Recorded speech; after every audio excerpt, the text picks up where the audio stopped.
Hello, good morning. Good morning, ma'am. Morning.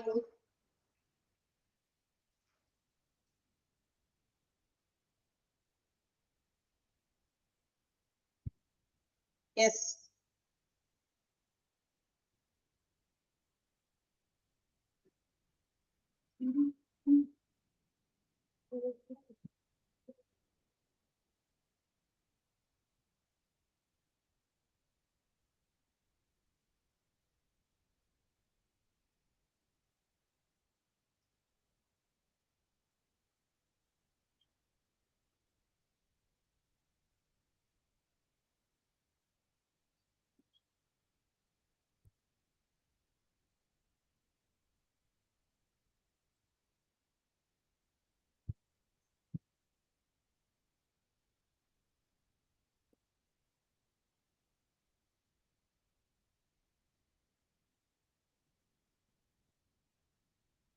Yes, സുഖാണോ എല്ലാവരും? രണ്ട് മൂന്ന് പേരുണ്ട്. മൂന്നല്ലല്ലോ ഇന്ന്. എത്ര പേരുണ്ട്? ഗൗരി, സാറ, ബെൻ, ഇതാരൊക്കെ നോക്കട്ടെ ട്ടാ. Anitha, Dinny, Aswathy, Sreelakshmi. Good morning, ma'am. Good morning all of U.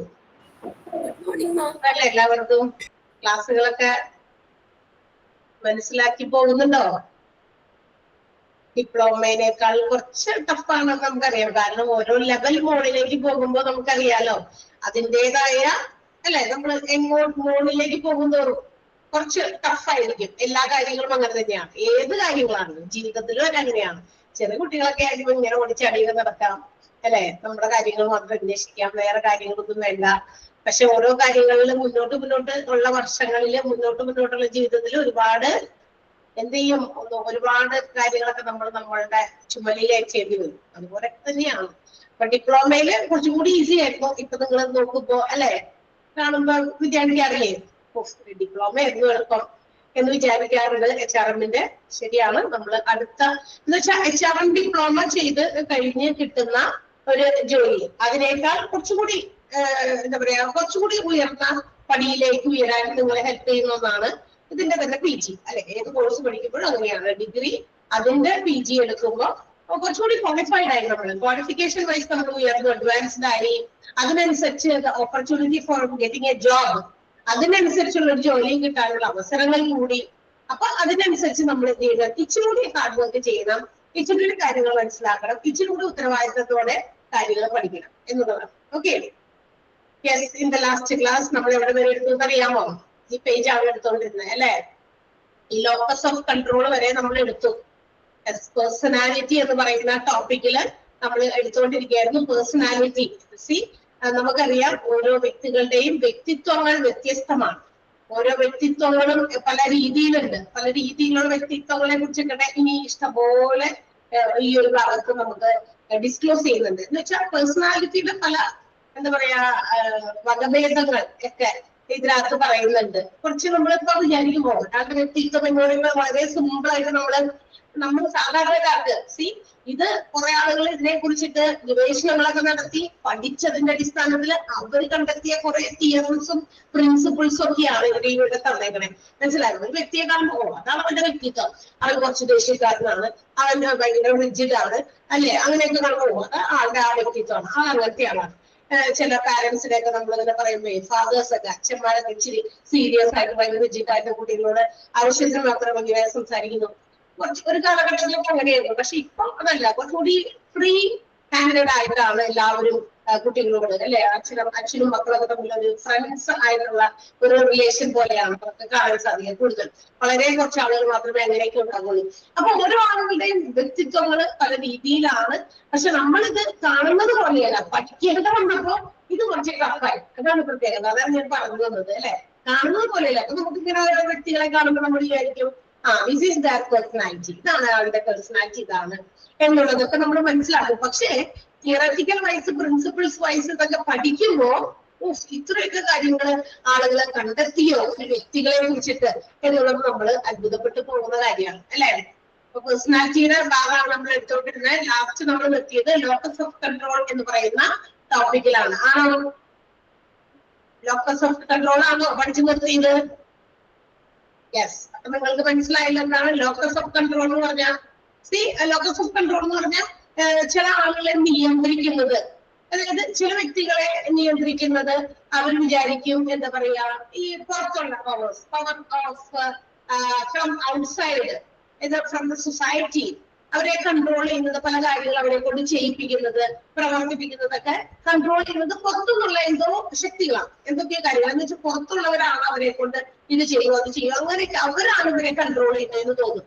പക്ഷെ ഒരു കൂട്ടം വിഭാഗക്കാർ വിചാരിക്കുന്നത് തനിക്ക് എന്തെങ്കിലുമൊക്കെ സംഭവിക്കുന്നത് ഏതെങ്കിലും തരത്തിലുള്ള ലക്ക് കൊണ്ടാണ്, അല്ലെ, അല്ലെങ്കിൽ ഫേറ്റ് ആണ്, അല്ലെ, ഇങ്ങനെയൊക്കെ സ്വയം മനസ്സിലാക്കുന്ന ചില വിഭാഗം. അങ്ങനെ രണ്ട് വിഭാഗങ്ങളുണ്ട് മനുഷ്യന്മാര്. അവരെ നമ്മള് ഇന്റേണൽസ് എന്നും എക്സ്റ്റേണൽസ് എന്നും വിളിക്കും എന്നാണ് പറഞ്ഞത്. ഇന്റേണൽസ് എന്ന് പറഞ്ഞാൽ ഇന്റേണൽസ്, അതായത് എന്റെ ഭാഗ്യം കൊണ്ട് എനിക്ക് ഇങ്ങനെ ഉണ്ടായി, എനിക്ക് എന്റെ ഫേറ്റ് ആണ്, ഇത് എന്റെ വിധിയാണ് എന്ന് വിചാരിച്ച് സ്വയം ഇതിനെ ആ വിധിയെയും ഭാഗ്യത്തെയും പഠിച്ച് അങ്ങനെ ഇരിക്കും, അല്ലെ. നമ്മളുടേതായ എഫേർട്ടോ പുറത്തു നിന്ന് നമ്മൾക്ക് മറ്റുള്ളവരുടെ സപ്പോർട്ട് കൊണ്ടോ മറ്റുള്ളവരുടെ പ്രേരണയായ ഇൻസ്പിറേഷൻ കൊണ്ടോ മോട്ടിവേഷൻസ് കൊണ്ടോ ഒക്കെ ഉണ്ടായി എന്നുള്ളത് ഒരു വിഭാഗം. അത് മറ്റുള്ളവര് ഒരു വിഭാഗം അങ്ങനെ ചിന്തിക്കുമ്പോൾ അതെന്ന് പറയുന്നത് എക്സ്റ്റേണൽ പീപ്പിൾസ് ആണ്, എക്സ്റ്റേണൽസ് ആണ്, അങ്ങനെയുള്ളവരാണ് അങ്ങനെ ചിന്തിക്കുക. ഇതാണ് നമ്മൾ പറഞ്ഞു നിർത്തിയത്, അല്ലെ? ആണല്ലോ. വായിച്ചു നോക്കിയിരുന്നു അത്രയും ഭാഗം വരെ വൃത്തിയായിട്ട്. നമുക്ക് ഈ സാധനം സ്ക്രീൻ ഒന്ന് ബാക്ക് അടിച്ചാലേ നമുക്ക് ഇതിങ്ങനെ കൊണ്ടു വെക്കാൻ പറ്റുള്ളൂ. മറ്റേ രീതിയിലുള്ള പ്രസന്റേഷൻ ഇപ്പൊ പറ്റുന്നില്ല. പ്രസന്റ് ചെയ്യുമ്പോഴേക്കും കുറച്ച് കഴിയുമ്പോൾ നിങ്ങൾക്ക് കാണുന്നില്ല എന്ന് പറയും. അപ്പൊ ഇതൊരു വേറെ മെത്തഡ് ഓഫ് ടെക്നോളജി ഇപ്പൊ കൊണ്ടുവന്നേക്കണേ. ഇതിങ്ങനെ ഇവിടെ കുറച്ച് ഇങ്ങനെ നമുക്ക് ഇങ്ങനെ വെക്കാൻ പറ്റും. പിന്നെ ബാക്ക് അടിച്ചാലും ആ പോർഷൻ തീരുമ്പോൾ നമുക്ക് ബാക്കിലേക്ക് പോയാലും നമുക്ക് അതിനെ പ്രസന്റ് ചെയ്തിരിക്കുന്നത് കാണാൻ പറ്റുള്ളൂ കേട്ടോ. അടുത്തത് നമ്മൾ പഠിക്കാൻ പോകുന്നത് മക്കിയാവെല്ലിയനിസം എന്ന് പറയുന്ന ഒരു സംഭവമാണ്. മക്കിയാവെല്ലിയനിസം എന്ന് പറയുന്നത്, അതായത് നമുക്കറിയാം ഈ പറയുന്ന പോലെ മക്കിയാവെല്ലിയനിസത്തിന്റെ ഒരു മീനിങ് എന്ന് പറഞ്ഞു കഴിഞ്ഞാൽ it's A personality which is characterized by cunning, motivation, inspiration with not regarding the morality. Morality അല്ലെങ്കിൽ മോറൽ എന്താണ്, ഒരു ധാർമ്മികപരമായിട്ടുള്ള കാര്യങ്ങളെ പരിഗണിക്കാതെ മോട്ടിവേഷൻസിലൂടെ അല്ലെങ്കിൽ എന്താ പറയാ കണ്ണിങ്ങിലൂടെ അല്ലെങ്കിൽ എന്താ പറയാ മാനിപ്പുലേഷൻ, ഇങ്ങനെയൊക്കെ കാര്യങ്ങള്, അങ്ങനെയുള്ള കാര്യങ്ങളിലൂടെ ചില ആൾക്കാരുടെ പേഴ്സണാലിറ്റി ക്യാരക്ടറൈസ് ചെയ്യപ്പെടുന്നുണ്ട്. അതിനെയാണ് നമ്മള് മക്കിയാവെല്ലിയനിസം എന്ന് പറയുന്നത് കേട്ടോ. അതിന്റെ ഒരു മീനിങ് അതാണ് മക്കിയാവെല്ലിയനിസം. നമ്മൾ എന്താണ് ജസ്റ്റ് ഒന്ന് അറിഞ്ഞിരുന്നാൽ മതി അത് എന്താണ്. അതായത് in this the personality is characterised by way of cunning, then motivation, then എന്താണ് നമ്മുടെ manipulation, without taking into consideration the morality. Morality എന്താണെന്ന് മനസ്സിലാക്കുന്നില്ല, കറക്റ്റ് ആയിട്ടുള്ള മോറൽ എന്താണ്, ധാർമ്മികത എന്ന് പറയുന്ന വശത്തെ അവഗണിച്ചുകൊണ്ട് കണ്ണിങ്ങിലൂടെ അതുപോലെ തന്നെ എന്തെങ്കിലും തരത്തിലുള്ള മാനിപ്പുലേഷൻസിലൂടെ ചില കാര്യങ്ങൾ ചില ആളുകൾ അവരുടെ പേഴ്സണാലിറ്റി ക്യാരക്ടറൈസ് ചെയ്യാറുണ്ട്. അതിനെയാണ് നമ്മൾ മക്കിയാവെല്ലിയനിസം എന്ന് പറയുന്നത്. അപ്പൊ ഇല്ലേ ഇതിനകത്ത് രണ്ട് ടൈപ്പ് ഓഫ് മാത്സുകളുണ്ട്. ആ മക്കിയാവെല്ലിയനിസം എന്ന് പറയുന്നതിനെ ഷോർട്ട് ചെയ്തിട്ടാണ് MACHS മാത്സ് എന്ന് പറഞ്ഞിരിക്കുന്നത്. അത് രണ്ട് രീതിയിലുണ്ട്. ഹൈ മാത്സും ഉണ്ട്, ലോ മാത്സും ഉണ്ട് എന്നാ പറയുന്നത്. രണ്ട് രീതിയിലുള്ള ആളുകളുണ്ട്. ഈ ഹൈ മാത്സിൽ പെട്ടിരിക്കുന്ന ആളുകൾ എന്ന് വെച്ചിട്ടുണ്ടെങ്കിൽ അവരുടെ ക്യാരക്ടർ, അവരുടെ പേഴ്സണാലിറ്റി അവർ ക്യാരക്ടറൈസ് ചെയ്യുന്നത് ഈ രീതിയിലാണ്. അല്ലെങ്കിൽ മാനിപ്പുലേഷൻ, പല കാര്യങ്ങളും മാനിപ്പുലേറ്റ് ചെയ്യും, സ്വന്തമായിട്ട് ഇങ്ങനെ ഇമാജിൻ ചെയ്തൊക്കെ വയ്ക്കും. അല്ലെങ്കിൽ ചില സൂത്രപ്പണികളുണ്ട് കണ്ണിങ്ങിലൂടെ. അത് ചില ആളുകളുടെ നേച്ചറിലുണ്ട്. നമ്മള് അങ്ങനെയുള്ള ആളുകളെ ചിലപ്പോഴൊക്കെ കണ്ടിട്ടുണ്ടോ, കണ്ടുമുട്ടിയിട്ടുണ്ടാവും ഇല്ലേ? അങ്ങനത്തെ ആൾക്കാരെ കണ്ടുമുട്ടിയിട്ടുണ്ടോ നിങ്ങള്? ചില ആൾക്കാർ എന്തെങ്കിലും പ്രവർത്തിക്കുമ്പോ അവർ ഭയങ്കര കണ്ണിങ്ങിലൂടെ, അതായത് നേരെ പോകുന്നതല്ല, അതല്ലാതെ ഒരു കണ്ണിങ് വേയിലൂടെ ഹൗ ക്യാൻ ബി ഡൺ, ആ ഒരു കാര്യം എങ്ങനെ ചെയ്യാൻ പറ്റും, പെർഫോം ചെയ്യാൻ പറ്റും, അല്ലെ? ഇന്ന് ബിസിനസ് ഓർഗനൈസേഷനിലും ഇത്തരം സാധനങ്ങളൊക്കെ ചില ആൾക്കാർ കൊണ്ടുവരാറുണ്ട്. എംപ്ലോയീസ് നമ്മൾ പഠിക്കുന്നത് ലോകത്തുള്ള എല്ലാ ആളുകളെയും കുറിച്ചിട്ടാണ്. മീൻസ് ഇവരെല്ലാവരും ഏതെങ്കിലുമൊക്കെ ബിസിനസ് ഓർഗനൈസേഷൻസിൽ ജോലി ചെയ്യുന്നവര്. ഈ പറയുന്ന ആളുകളിൽ ഇങ്ങനെയുള്ള ക്യാരക്ടറൈസേഷൻസ് ആൻഡ് പേഴ്സണാലിറ്റീസ് ഉള്ളവരുണ്ട്. അതില് ഈ ഹൈ മാത്സ് ഉള്ളവർ എങ്ങനെയാണെന്ന് അറിയോ? They have the control. അവരെ തന്നെ കൺട്രോൾ ചെയ്യും. എങ്ങനെയുള്ള സമയത്താണല്ലോ when the organisation is loosely structured. അതായത് ഓർഗനൈസേഷനിലെ പല സാഹചര്യങ്ങളും വളരെ ഫ്രീ ആയിട്ടാണ്, ലൂസ് ആയിട്ട്, ഒന്നും റിജിഡ് അല്ല, ടൈറ്റ് അല്ല. അല്ലാതെ ഏതെങ്കിലും സിറ്റുവേഷൻസ് ഭയങ്കര എന്താ പറയാ നമുക്ക് ഏറ്റവും കൺവീനിയന്റ് ആയിട്ടുള്ള സാഹചര്യങ്ങളൊക്കെ വരുമ്പോഴേ അവര് ഈ ഹൈമാക്സ് ഉള്ളവര് എന്ത് ചെയ്യുന്നു, അവര് സ്വയം എന്ത് ചെയ്യും, അവരുടെ കൺട്രോളൊക്കെ അവര് മാനേജ് ചെയ്യും. അവര് തന്നെ സ്വയം നിയന്ത്രിച്ച് ഭയങ്കര ലൂസായിരിക്കും. എന്ന് വെച്ചാൽ ഇപ്പൊ ഓർഗനൈസേഷൻ മാനേജ്മെന്റ് ഒന്നും വലിയ അത്രയും സ്ട്രിക്റ്റ് ഇല്ല. ഫോർ എക്സാമ്പിൾ ഞാൻ പറയാണ്, മാനേജ്മെന്റ് ഭയങ്കര സ്ട്രിക്റ്റ് ഒന്നുമല്ല, ഭയങ്കര എന്താ പറയാ ലിബറൽ ആയിട്ട് എല്ലാ കാര്യങ്ങളും ആക്ടിവിറ്റീസ് എംപ്ലോയീസിനെ കൂടി ചെയ്യുമ്പോൾ they are not imposing any strictness and forcefully they are not making to do something. അങ്ങനെയൊന്നും ചെയ്തിരിക്കുന്നില്ല. പക്ഷെ ഈ ഹൈമാക്സ് ഉള്ള ആളുകൾ അത്രയും ലൂസ് ആയിട്ടുള്ള സിറ്റുവേഷൻസ് ആണെങ്കിൽ പോലും ദേ വിൽ കൺട്രോൾ ദംസെൽസ്. അവർ അവരെ തന്നെ കൺട്രോൾ ചെയ്യും. എന്ന് വെച്ചാൽ മാനേജ്മെന്റ് നമ്മളെ ശ്രദ്ധിക്കുന്നില്ല, നിരീക്ഷിക്കുന്നില്ല, ഭയങ്കരമായിട്ട് ഫോഴ്സ്ഫുള്ളി ചെയ്യിപ്പിക്കുന്നില്ല, അവർ വിചാരിച്ചത് ജോലിയൊന്നും ചെയ്യാതെ മുടക്കിലൊന്നും മാറി നിൽക്കില്ല. അവരെന്ത് ചെയ്യും, അതൊക്കെ കാര്യങ്ങളൊക്കെ കറക്റ്റ് ആയിട്ട് അവരവരുടെ രീതിയിൽ കൺട്രോൾ ചെയ്ത് അത് ചെയ്തു പോകും എന്നാണ് പറയുന്നത്. മനസ്സിലായി? അതാണ് ഹൈമാക്സ് എന്ന് പറയുന്ന അത്ര പേഴ്സണാലിറ്റി ഉള്ള ആളുകൾ. അത്ര ലൂസ് ആയിട്ടുള്ള സ്ട്രക്ചർ ആയിട്ടുള്ള ഒരു സിറ്റുവേഷൻ ആണെങ്കിൽ കൂടി they will take the control. അവര് തന്നെ കൺട്രോൾ ചെയ്ത് കാര്യങ്ങൾ മാനേജ് ചെയ്യും. അതേസമയം ലോ മാക്സുകാരാണെങ്കിൽ they will be responding to a systematic situation. അവരെങ്ങനെയാണെന്നറിയോ, ഒരു അടുത്തും ചിട്ടയുമുള്ള ഒരു സിസ്റ്റമാറ്റിക് ആയിട്ടുള്ള സിറ്റുവേഷൻസിൽ നല്ല രീതിയിൽ അവർ റെസ്പോണ്ട് ചെയ്യും. അതാണ് ഈ ലോ മാക്സുകാരുടെ പ്രത്യേകത. അതായത് അത്തരം പേഴ്സണാലിറ്റി ഉള്ളവർ അവര് ആ സിസ്റ്റമാറ്റിക് ഓർഡറിൽ എന്ന് വെച്ചാൽ അവർക്ക് എന്താണോ നിർദ്ദേശിക്കുന്നത്, പല കാര്യങ്ങളും ഏത് രീതിയിൽ ജോലി ചെയ്യണമെന്നോ അങ്ങനെയൊക്കെ ഉള്ള ഇൻസ്ട്രക്ഷൻസ് അതൊക്കെ കിട്ടുന്ന ആ സാഹചര്യത്തിനനുസരിച്ച് അവര് റെസ്പോണ്ട് ചെയ്യുന്നു. മനസ്സിലായി? മറ്റവർ അങ്ങനെയല്ല, ലൂസ് ആണെങ്കിൽ കൂടി എന്ന് വെച്ചാൽ വളരെയധികം എന്താ പറയാ ഫ്ലെക്സിബിൾ ആയിട്ടുള്ള ഒരു ഓർഗനൈസേഷൻ ആണെങ്കിൽ കൂടി അവർ തന്നെ കൺട്രോൾ ചെയ്ത് മാനേജ് ചെയ്ത് പോകുന്നു. ഇവിടെ എന്ന് പറയുന്നത് ഇവർ ഏത് രീതിയിൽ റെസ്പോണ്ട് ചെയ്യും, സിസ്റ്റമാറ്റിക് ആയിട്ടുള്ള ഒരു ഓർഡറിലായിരിക്കും ഓരോ സിറ്റുവേഷൻസ് അവര് എന്താ പറയാ റെസ്പോണ്ട് ചെയ്യുന്നത്. ലോ മാക്സുകാരും അതുപോലെ തന്നെ ഈ ഹൈ മാക്സ് വിഭാഗത്തിൽപ്പെട്ട ആളുകൾ എന്താ പറയുക, അവര് വളരെയധികം റെസ്പോൺസിബിൾ ആയിരിക്കും, റീസണബിൾ ആയിരിക്കും, റാഷണൽ ആയിരിക്കും. പിന്നെ മാത്രമല്ല പ്രാഗ്മാറ്റിക് ആയിരിക്കും. പ്രാഗ്മാറ്റിക് മീൻസ് പ്രാക്ടിക്കൽ, വളരെ പ്രാക്ടിക്കൽ ആയിട്ടുള്ള വിഭാഗത്തിൽപ്പെട്ട ആളുകളായിരിക്കും ഈ ഹൈമാക്സുകാർ. കൂടുതൽ ടീമായിട്ടൊക്കെ ജോലി ചെയ്യാൻ, അതുപോലെ തന്നെ ഭയങ്കര എന്താ പറയാ സ്കില്ല് ഒക്കെ എന്താ പറയാ കൊണ്ടുവരാനായിട്ട് അവരവരുടെ ജോലിയിലൊക്കെ വളരെയധികം സ്കിൽഡ് ആയിട്ടുള്ള രീതിയിൽ ചെയ്യാനും ടീം ബിൽഡ് ചെയ്യാനും ഒക്കെ ഹെൽപ്പ് ചെയ്യുന്നവരാണ് ഈ ഹൈമാക്സുകാർ. ഹൈമാക്സുകാർക്ക് ഏത് ലൂസ് സ്ട്രക്ചർ സിറ്റുവേഷൻസ് ആണെങ്കിൽ കൂടി they can manage their control. അവരുടെ കൺട്രോൾ അവർക്ക് മാനേജ് ചെയ്യാൻ പറ്റുമെന്നുള്ളതും, പിന്നെ they are more reasonable ആണ്, അവരുടെ എല്ലാവരും റാഷണൽ ആണ്, അതുപോലെ തന്നെ പ്രാക്ടിക്കൽ ആണ്. എല്ലാ കാര്യങ്ങളും പ്രാക്ടിക്കൽ ആയിട്ട് ഒന്നും ഇങ്ങനെ അങ്ങനെ ചെയ്യണം ഇങ്ങനെ ചെയ്യണം ഡിസിഷൻസ് മാത്രമല്ല, they are being always practical. അവരുടെ കാര്യങ്ങളൊക്കെ പ്രാക്ടിക്കൽ ആയിട്ട് അവർ ചെയ്യുകയും ചെയ്യും. ആൻഡ് ഓൾസോ മോർ സ്കിൽഡ് ആണ്. മാത്രമല്ല ഒരു ടീം ബിൽഡ് ചെയ്യാനും ടീമിനെ ഇൻഫ്ലുവൻസ് ചെയ്യാനൊക്കെ ഹെൽപ്പ് ചെയ്യുന്നവരും കൂടിയാണ്. മനസ്സിലായി? അതാണ് മാക്കിയവെല്ലിയനിസം എന്ന് പറയുന്നത്. ക്ലിയർ ആയോ? രണ്ട് രീതിയിലുണ്ടെന്ന് മാത്രം അറിയുക. എന്താണ് മാക്കിയവെല്ലിയനിസം എന്നുകൂടി അറിഞ്ഞിരിക്കുക. നമുക്കതൊന്ന് നോട്ട് ചെയ്യണം. എന്താണ് ആ സാധനം, അതെന്താണെന്ന് അറിയാണ്ട് വെറുതെ നമുക്ക് ഇങ്ങനെ നിങ്ങൾ വായിച്ചു നോക്കിയാൽ കിട്ടില്ല. മനസ്സിലായോ? അപ്പൊ ഒന്നെങ്കിലും വെക്കാമോ? മാക്കിയവെല്ലിയനിസം എന്ന് നോട്ടിന്റെ അവിടെ ആ തന്നിരിക്കുന്നതിൽ അവിടെ തന്നെ വേണമെങ്കിൽ അണ്ടർലൈൻ ചെയ്തിട്ട് അതിന്റെ പൊക്കത്തിലോ സൈഡിൽ കൂടിയോ അല്ലെങ്കിൽ വേറെ നോട്ട്ബുക്കിൽ എഴുതുന്നവർ അങ്ങനെയോ എവിടെയെങ്കിലും പോയി വെക്കാം. ജസ്റ്റ് ഒരു ചെറിയ ഡെഫിനിഷൻ ഓഫ് മാക്കിയവെല്ലിയനിസം ഒന്ന് എഴുതി വെക്കാം. ഞാൻ പറയാം. It is the personality. It is the personality characterized by characterized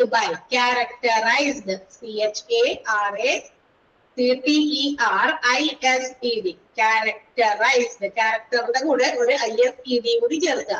characterized by cunning, CUNNING, cunning, manipulation,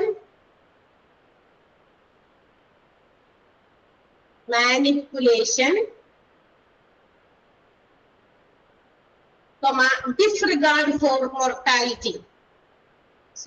Disregard for morality. Morality. Disregard for morality. മോറൽസിന് അവിടെ യാതൊരു വിലയും ഇല്ലാതെ അല്ലെങ്കിൽ അതിന് കൂടുതൽ ഊന്നൽ കൊടുക്കാതെ മാനിപ്പുലേഷനും കണ്ണിയിലും ഇവയൊക്കെ പല കാര്യങ്ങളും ഏറ്റെടുത്ത് അവരുടെ വ്യക്തിത്വത്തിൽ അവരുടെ പേഴ്സണാലിറ്റിയിൽ അത്തരം ക്യാരക്ടേഴ്സ് കാണാൻ സാധിക്കും. ഒരു കണ്ണിങ് നേച്ചർ, ഒരു മാനിപ്പുലേറ്റിംഗ് നേച്ചർ. ചില കാര്യങ്ങളൊക്കെ പറയുന്നത് മാനിപ്പുലേറ്റ് ചെയ്ത് വെറുതെ അതിനെ വളച്ചൊടിക്കാന്നൊക്കെ നമ്മൾ പറയില്ലേ, അങ്ങനെയുള്ള കാര്യങ്ങളൊക്കെ ചില ആളുകൾ ചെയ്യാറുണ്ട്. അപ്പൊ അത് ജോലി സ്ഥലത്തും അതുപോലെ തന്നെ നമ്മുടെ എംപ്ലോയീസിന്റെ ഇടയിലും ഒക്കെ നമുക്ക് കാണാൻ സാധിക്കുന്ന കാര്യങ്ങൾ തന്നെയാണ്. പ്രാഗ്മാറ്റിക്കിന്റെ മീനിങ് അറിയില്ലെങ്കിൽ ഒന്ന് വെറുതെ ഒന്ന് അവിടെ താഴെ ഒന്ന് അണ്ടർലൈൻ ചെയ്തിട്ട് ഒന്ന് എഴുതി വെക്കാം കേട്ടാ. പ്രാഗ്മാറ്റിക് പ്രാക്ടിക്കൽ ആണ്, പ്രാക്ടിക്കൽ.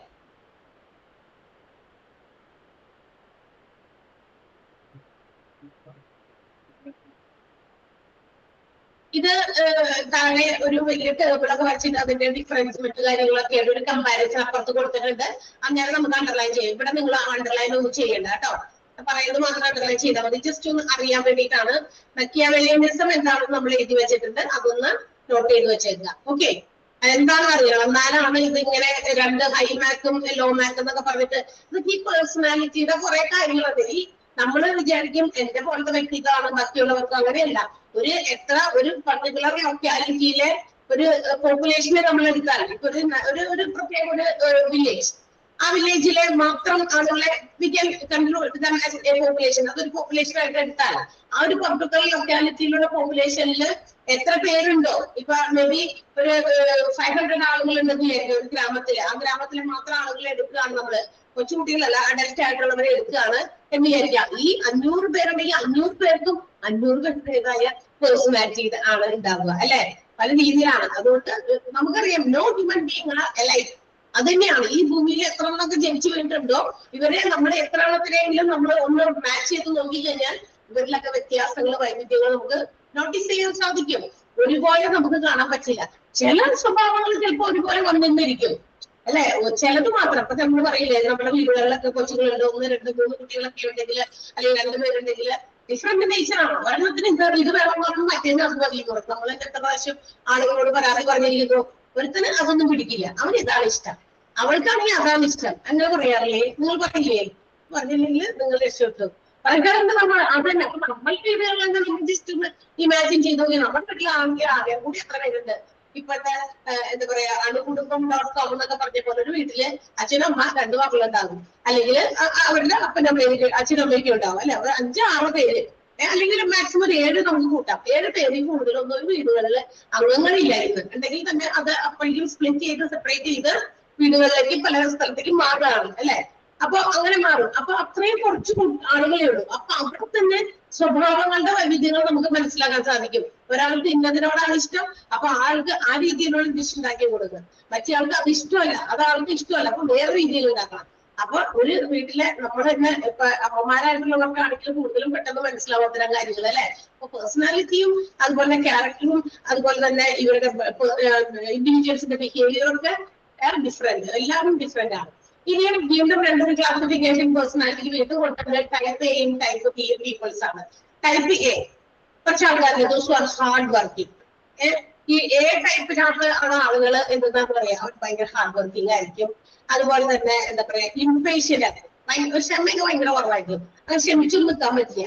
ഇപ്പൊ എവിടെയെങ്കിലും പോയി കഴിഞ്ഞാൽ ഒരു ക്യൂ കണ്ടു കഴിഞ്ഞാൽ അവിടെ ഭയങ്കര ക്യൂ, അവിടെ നമുക്ക് നേരെ നിൽക്കാൻ പറ്റില്ല, പോയിട്ട് പിന്നെ വരാം എന്ന് വിചാരിക്കും അല്ലെ. ചില ആൾക്കാർ എന്ത് ചെയ്യും, മുന്നോട്ട് നീങ്ങി നമ്മുടെ ടേൺ എത്തുമെന്ന് വിചാരിച്ച് കാലത്ത് നിൽക്കും.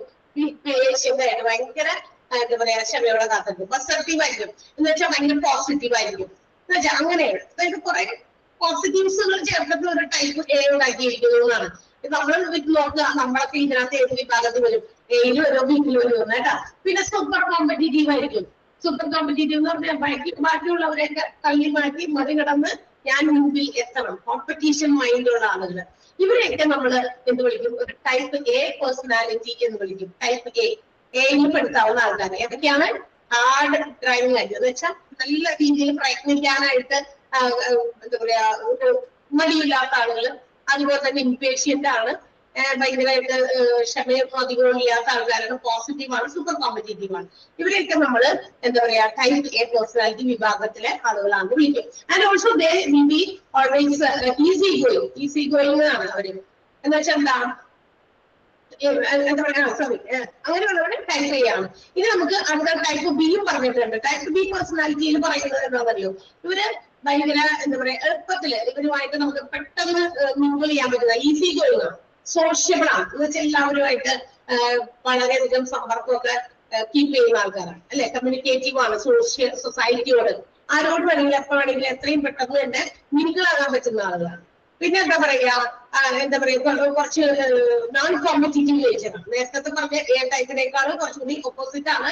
ഇതിനകത്ത് നോൺ കോമ്പറ്റീറ്റീവ് ആണ് എന്ന് വെച്ചാൽ വേണ്ട, എനിക്ക് അങ്ങനെ ആരും മറികടന്നൊന്നും മുന്നോട്ടേക്കൊന്നും പോകണ്ട, പതുക്കെ എന്താ പറയാ അവരവര് ചെയ്തോട്ടെ, ഞാൻ എന്റേതായ രീതിയിൽ മതി, അവന് വലിയ കോമ്പറ്റീഷൻ മൈൻഡൊന്നുമില്ല. പിന്നെ കുറച്ച് ലേഡ് ബാക്ക് ആണ് എന്ന് വെച്ചാൽ വളരെ കാമാണ്, ഭയങ്കര എന്താ പറയാ ശാന്തരായിട്ടുള്ള ആളുകളായിരിക്കും.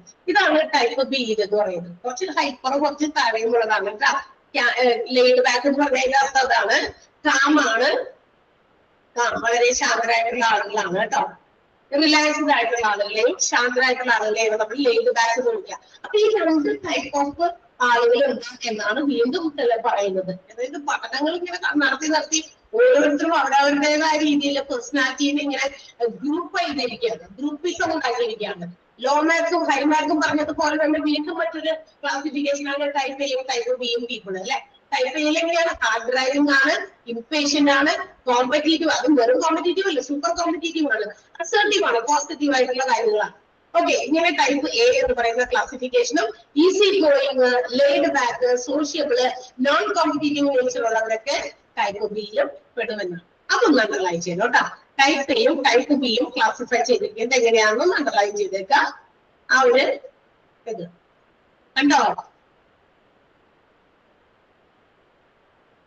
സെലക്ട് ചെയ്യുന്നത് കാണാൻ പറ്റുന്നുണ്ടോ നിങ്ങൾക്ക്?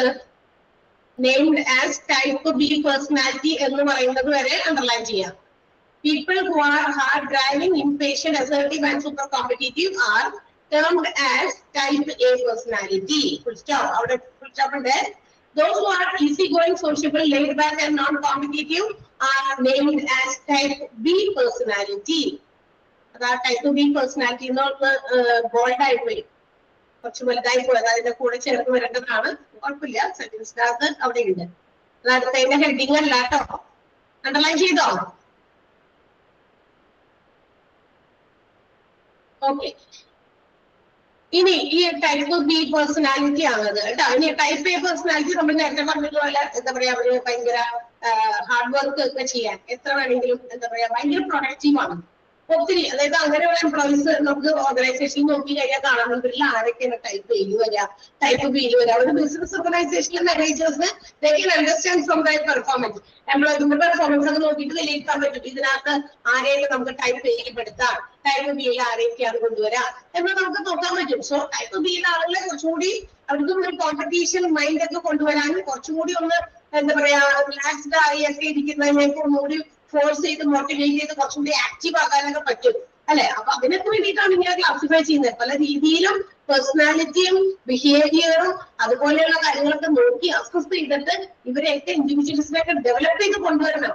അതാണ് ഹ്യൂമൻ റിസോഴ്സ് മാനേജ്മെന്റിന്റെ കാര്യങ്ങൾ എന്ന് പറയുന്നത്. അപ്പൊ ഹ്യൂമൻ റിസോഴ്സിനെ മാനേജ് ചെയ്യുമ്പോൾ അവരുടേതായ ഈച്ച് ആൻഡ് എവറി മൈൻഡിലുള്ള കാര്യങ്ങൾ ഇതൊക്കെ പേഴ്സണാലിറ്റി ക്യാരക്ടർ എന്നൊക്കെ പറഞ്ഞത് മനസ്സിന്റെ ഉള്ളിൽ വരുന്നതാണ്, പുറത്തുനിന്നിട്ട് കൊടുക്കുന്ന ഒന്നും അല്ലാതെ അല്ലെ. അപ്പൊ ഇങ്ങനെയുള്ള ആളുകൾ ഈ ടൈപ്പ് എയിൽ പറ്റുന്ന ആളുകൾ വിൽ ബി വെരി പ്രൊഡക്റ്റീവ് ആവുക എന്ന് പറയുന്നത് ഭയങ്കര ഉൽപാദനക്ഷമതയുള്ളവരായിരിക്കും. അവർക്ക് കൊടുക്കുന്ന ജോലി അവർ പെട്ടെന്ന് അത് ഫുൾ ആയിട്ട് കംപ്ലീറ്റ് ചെയ്യാനായിട്ട് നോക്കും അല്ലെ. ഭയങ്കര പ്രൊഡക്റ്റീവ് ആയിരിക്കും, ഹാർഡ് വർക്കും ആയിരിക്കും. മനസ്സിലായോ? ഒരു വർക്കഹോളിക്സ് എന്നാണ് വിളിക്കുക അവരെ. എന്താ പറയാ, ഒരു മടിയും കൂടാതെ ഏത് വേണമെങ്കിലും ജോലികൾ കണ്ടിന്യൂസ് ആയിട്ട് ചെയ്യാനായിട്ട് താല്പര്യം കാണിക്കുന്നവരെയാണ് നമ്മൾ വർക്കഹോളിക്സ് എന്ന് വിളിക്കുക. അവിടെ വേർഡ് കണ്ടോ? വർക്കഹോളിക്സ് എന്ന് പറയുന്ന ഒരു വേർഡ് കണ്ടോ? ആ യെസ്, ഒന്ന് അണ്ടർലൈൻ ചെയ്ത് വെച്ചേക്കാം. ആ വേർഡിന്റെ അർത്ഥം വേണമെങ്കിൽ എഴുതിക്കോട്ടാണ്.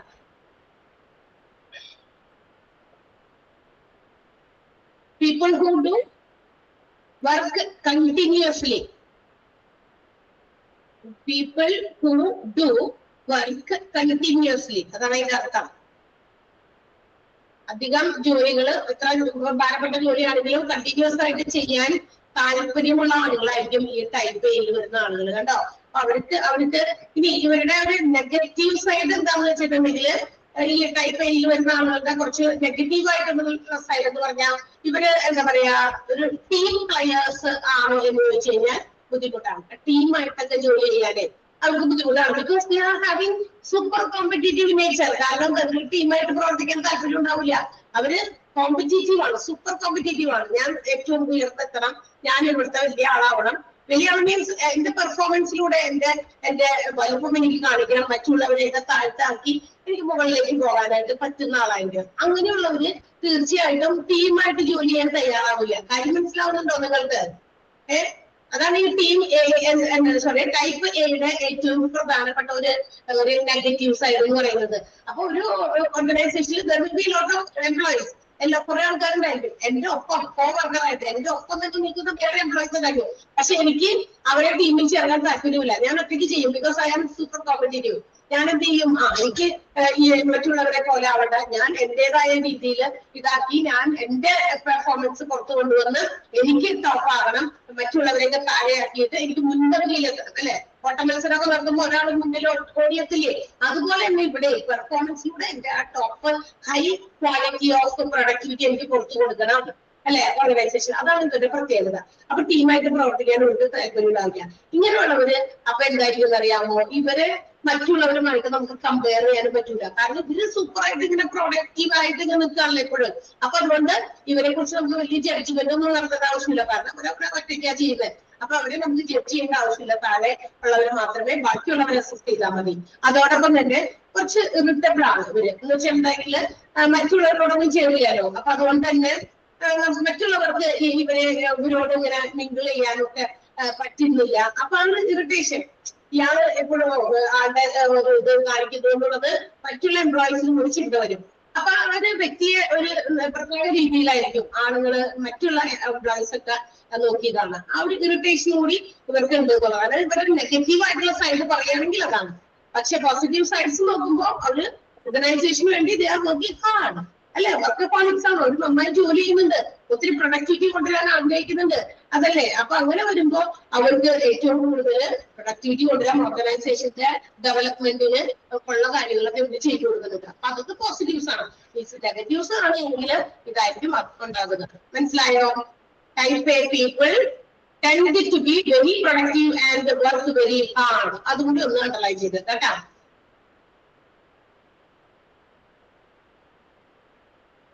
ഇനി ടൈപ്പ് ബി പീപ്പിൾ എന്താ നമ്മൾ പറഞ്ഞത്? ഈസി ഗോയിങ് ആണ്, കാം ആണ്, റിലാക്സ്ഡ് ആണ്, നോൺ കോമ്പറ്റീറ്റീവ് ആണ്. നമ്മൾ നേരത്തെ പറഞ്ഞു അല്ലെ, ടൈപ്പ് ബി പീപ്പിൾ.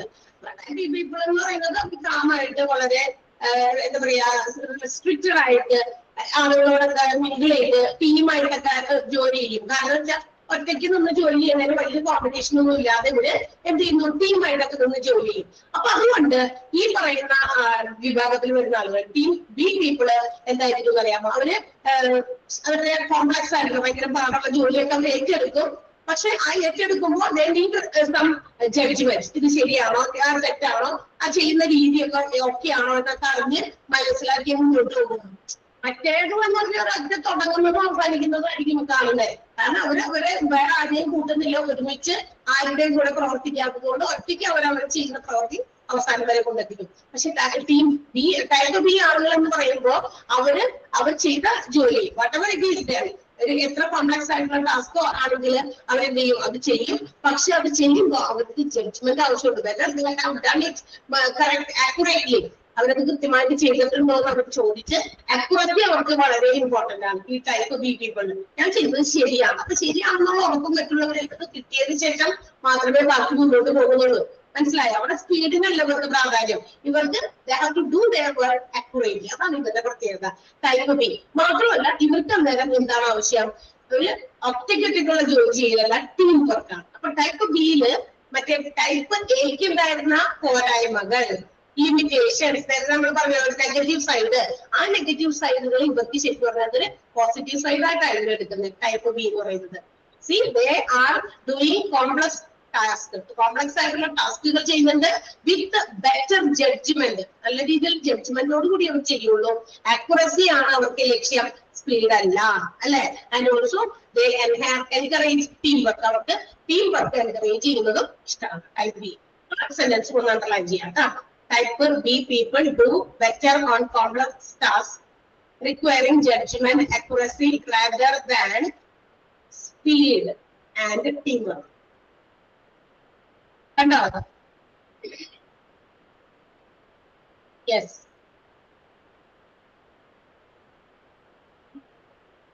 അടുത്തത് തിയറീസ് ഓഫ് പേഴ്സണാലിറ്റി ആണ് കേട്ടോ. ഇനിയും പേഴ്സണാലിറ്റിയുടെ ഒരുപാട് തിയറീസ് വീണ്ടും വീണ്ടും വരുന്നുണ്ട്. നമ്മുടെ എന്താ പറയാ ഒരു പേഴ്സണാലിറ്റീസിനെ കുറിച്ചിട്ടൊക്കെ പഠനം നടത്തിയ ഒരുപാട് ഗ്രേറ്റ് മെൻസ് ഉണ്ട്. അതിലൊരാളാണ് കാൾ ജങ്. അദ്ദേഹം ഒരു എന്താ പറയാ ഈ തിയറിക്ക് സപ്പോസിഷൻ കൊടുത്തുകൊണ്ട് 3 ബേസിക് ആയിട്ടുള്ള കാര്യങ്ങൾ അദ്ദേഹം പറഞ്ഞിട്ടുണ്ട്. ഒന്ന് സപ്പോസ് ചെയ്യാൻ മീൻസ് ഒന്ന് സപ്പോർട്ട് ചെയ്യാൻ വേണ്ടിയിട്ട് പേഴ്സണാലിറ്റി തിയറിയെ സപ്പോർട്ട് ചെയ്യാൻ വേണ്ടിയിട്ട് 3 കാര്യങ്ങൾ ഇദ്ദേഹം കണ്ടുപിടിച്ചിട്ടുണ്ട്. That is first one, personalities are development in that they are influenced by past and hopes for the future. Personality എന്ന് പറയുന്നത് എന്താ? അതൊരു ഡെവലപ്മെന്റ് ആണ്. അതെങ്ങനെ പാസ്റ്റിനെ ഇൻഫ്ലുവൻസ് ചെയ്തുകൊണ്ട് എന്ന് വെച്ചാൽ പണ്ട് നടന്നത് എങ്ങനെയായിരുന്നു, പണ്ടത്തെ കാര്യങ്ങൾ എങ്ങനെയായിരുന്നു തന്റേത്, അത് നിന്നും അതിൽ നിന്നൊക്കെ സ്വാധീനം എടുത്തുകൊണ്ട് എന്ത് ചെയ്യുന്നു, ഫ്യൂച്ചറിലേക്ക് വേണ്ടിയിട്ട് ഉള്ള ഒരു ഡെവലപ്മെന്റ്. മനസ്സിലായതാണ് പേഴ്സണാലിറ്റി എന്ന്. അതൊന്ന് നമ്മള് എന്താ പറയാ ഈ തിയറിയെ സപ്പോർട്ട് ചെയ്യാൻ വേണ്ടി അദ്ദേഹം കൊണ്ടുവന്നിരിക്കുന്ന ഒരു കാര്യമാണ്. നമ്മൾ ഓരോ വ്യക്തികളും അവരുടെ പാസ്റ്റ് എന്തായിരുന്നു, ആ പാസ്റ്റുമായിട്ട് ഇൻഫ്ലുവൻസ് ചെയ്യപ്പെട്ട് ഫ്യൂച്ചറിന്റെ ഹോപ്പുകളാണ് എന്ന് വെച്ചാൽ ഭാവിയിലേക്കുള്ള ഓരോ പ്രതീക്ഷകൾ. അതാണ് അപ്പൊ നമ്മുടെ പേഴ്സണാലിറ്റിനെ സപ്പോർട്ട് ചെയ്യാൻ വേണ്ടിയിട്ടുള്ള 3 തിയറീസ് ആണ് കേട്ടോ. 3 കാര്യങ്ങളാണ് ഈ തിയറിക്ക് കൊണ്ടുവന്നിരിക്കുന്നത്. അടുത്തത് എല്ലാ മനുഷ്യർക്കും desire for their growth and change. എല്ലാ ആളുകൾക്കും എന്താ പറയാ ആഗ്രഹിക്കുന്ന ഒന്നാണ് വളർച്ച, അതുപോലെ തന്നെ മാറ്റങ്ങൾ. അത് എന്തായാലും എല്ലാ ആളുകൾക്കും പോസിബിൾ ആണ്. അത് രണ്ടാമത്തെ കാര്യം. ഈ ഒരു പേഴ്സണാലിറ്റി തിയറിയുടെ രണ്ടാമത്തെ സപ്പോസിഷൻ ആണ് എന്തെന്ന് പറയുന്നത്, all people have the possibility for growth and change. Possibility എന്ന് ആക്കുക കേട്ടോ. അതായത് all people have the possibility for growth and change. Possible എന്നല്ല, പോസിബിലിറ്റി എന്ന് പറയുന്നത് നൗൺ ഫോം ചേർത്തില്ലേ, പോസിബിലിറ്റി എന്ന് ആക്കുക കേട്ടോ. ഫോർ ഗ്രോത്ത് ആൻഡ് ചേഞ്ച് ഇത് മറ്റൊരു കാര്യമാണ്. മൂന്നാമത് പേഴ്സണാലിറ്റി എന്ന് പറയുന്നത് it's the totality of persons interactions with their subsistence.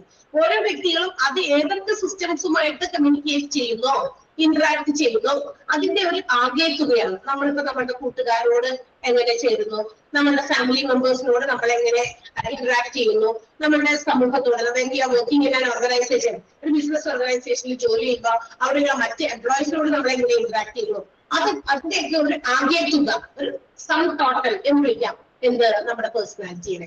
അപ്പൊ ഈ 3 ബേസിക് സപ്പോസിഷൻസ് ആണ് കാൾ ജങ് കൊണ്ടുവന്നിരിക്കുന്നത് പേഴ്സണാലിറ്റി തിയറിക്ക് സപ്പോർട്ട് കൊടുക്കാൻ വേണ്ടിയിട്ട് കേട്ടോ. 3 തിയറീസ് മനസ്സിലായി, 3 സപ്പോസിഷൻസ് ഈ തിയറിയുടെ. അതൊന്ന് അണ്ടർലൈൻ ചെയ്ത് വെക്കണം. കാൾ ജങ്ങിന്റെ ആ 3 suppositions in his theory of personality. Personality തിയറിയിൽ കൊണ്ടുവന്നിരിക്കുന്ന 3 സപ്പോസിഷൻസ് ആണ്. Personalities are developments which are influenced by past and hopes for the future. അടുത്തത് all people have the possibility for growth and change. മൂന്നാമത്തേത് personality is the totality of a person's interaction with their subsystems. Subsystems അതുമായിട്ട് ബന്ധപ്പെട്ടുള്ള എല്ലാ സിസ്റ്റംസും. Okay, clear ആണല്ലോ? Underline ചെയ്തില്ലേ മൂന്നെല്ലാം? Yes. Next അടുത്തത് emotional orientations ആണ്. ഇത് വളരെ സിമ്പിൾ ആയിട്ടുള്ള ഒരു കാര്യമാണ്. നമ്മൾ സാധാരണ കേട്ടിട്ടുള്ള കാര്യങ്ങൾ തന്നെയാണ്.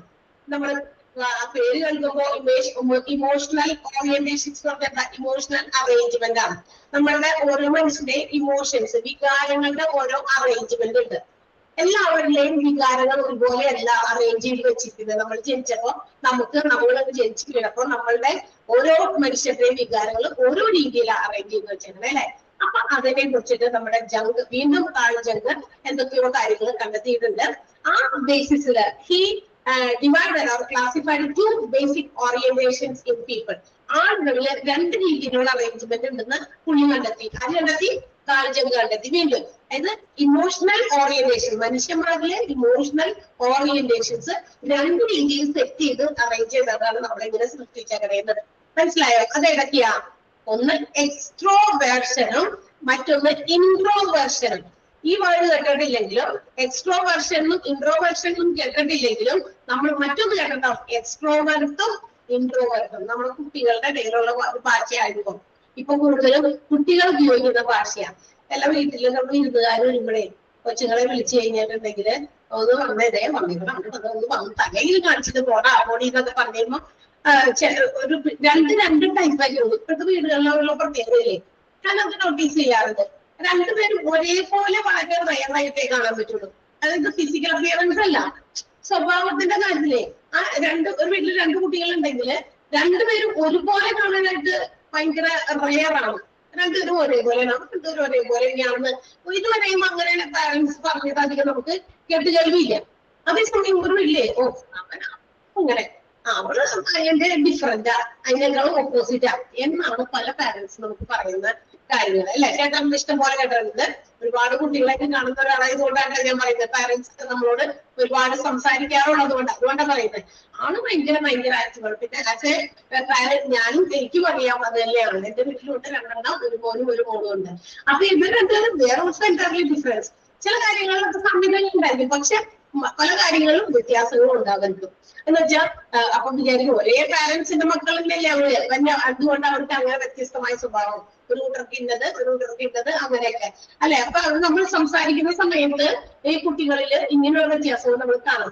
പാരന്റ്സ് വിളിക്കും, ഒന്ന് വന്നിട്ട് കണ്ടിട്ട് പോയെന്നൊക്കെ.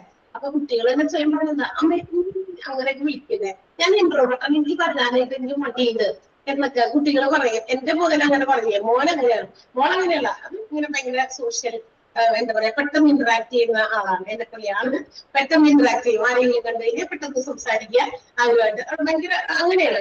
മറ്റത് അങ്ങനെയല്ല, അതിങ്ങനെ പോയിട്ട് നമ്മൾ വിളിച്ച് കൂട്ടിക്കൊണ്ടൊക്കെ വരണം. വിളിച്ച് അത്രയും നിർബന്ധിച്ചാലോ അത്ര വെള്ളാണെങ്കിൽ വേണ്ട, കുഴപ്പമില്ല, അവര് നോക്കട്ടെ, നമുക്ക് അത്രയധികം പരിചയമില്ലാത്താണെങ്കിൽ വേണ്ട, ഇത് വെറുതെ ചിലപ്പോ ഒന്ന് കാണാനായിരിക്കും കുട്ടികളെ വിളിക്കണേ, അവരെ പരിചയം. അങ്ങനെ ഉണ്ടാവും നിങ്ങളുടെ വീടുകളിലൊക്കെ ഇല്ലേ? നിങ്ങളെല്ലാവരും കുട്ടികളെല്ലാവരും എക്സ്ട്രോവേർഷനിൽ പെട്ടവരാണോ? അല്ല, ഇൻട്രോവേർഷനും ഉണ്ട്. അപ്പൊ അങ്ങനെയുണ്ട്, 2 വിഭാഗക്കാരുണ്ട്. കുട്ടികളിലെല്ലാം മനുഷ്യന്മാരിൽ വലിയ അഡൽസിലും ചിലവരൊക്കെ ഉണ്ട് കേട്ടോ. അങ്ങനെ പെട്ടെന്നൊന്നും മറ്റുള്ളവരായിട്ട് മിങ്കിളില്ല. അപ്പൊ എക്സ്ട്രോവേർഷൻ ഇൻട്രോവേർഷൻ എന്ന് പറയുന്ന 2 ബേസിക് ഓറിയന്റേഷൻസ് പീപ്പിളിനകത്തുണ്ട്, അവരുടെ ഇമോഷൻസിലുണ്ട് എന്ന് കാണിച്ചെന്ന് വീണ്ടും ആള് കണ്ടെത്തിയിട്ടുണ്ട്. ഈ ഒരു എന്താ പറയാ, ഈ ഇൻട്രോവേർട്സ് ആയിട്ടുള്ള ആളുകളിലേ അവര് എന്താ പറയാ, അവരുടെ ഇമോഷൻസ് മുഴുവനും ഉള്ളിലാണ്. അവര് ഇന്നർ ഇൻസൻസസ് അവരിലേക്ക് തന്നെ നോക്കുന്നുള്ളൂ. They do not like a social contacts. They avoid social contacts. അവരെന്ത് ചെയ്യില്ല, പൊതുജനങ്ങളുമായിട്ട് അല്ലെങ്കിൽ പൊതുവായിട്ടുള്ള കാര്യങ്ങളിൽ ഗ്രൂപ്പൊക്കെ ആയിട്ട് ഇരിക്കാനും ഇഷ്ടപ്പെടുന്നില്ല. അവരുടേതായ 1, 2, 3 കൂട്ടുകാരെ ഒഴിച്ച് മറ്റുള്ള ഏതെങ്കിലും സമൂഹത്തിൽ വന്നിരിക്കാനോ ഒന്നും അവര് താല്പര്യപ്പെടുന്നില്ല. മനസ്സിലായോ? അല്ലെങ്കിൽ മറ്റുള്ളവരുമായിട്ട് കമ്മ്യൂണിക്കേറ്റ് ചെയ്യാനോ എപ്പോഴും ഒരു വിഡ്രോ മൈൻഡ് ആയിരുന്നു. വിഡ്രോ പറഞ്ഞാൽ ആ ഗ്രൂപ്പിൽ പെടാതെ അതിനകത്ത് മാറുക, ക്വയറ്റ് ആയിട്ടിരിക്കുക.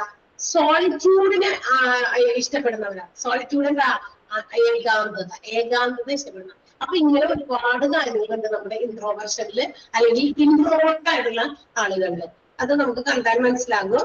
അത്തരം കുട്ടികൾ പെട്ടെന്ന് വിളിച്ചാൽ വരില്ല, അവർക്ക് ആ ഗ്രൂപ്പിനെയൊക്കെ ഫേസ് ചെയ്യാനുള്ള മടി അല്ലെ. ചിലതുകള് പക്ഷെ അങ്ങനെയല്ല, എക്സ്ട്രോവേർട്സ് ആണ്. അങ്ങനെയുള്ളവർ എങ്ങനെയായിരിക്കും?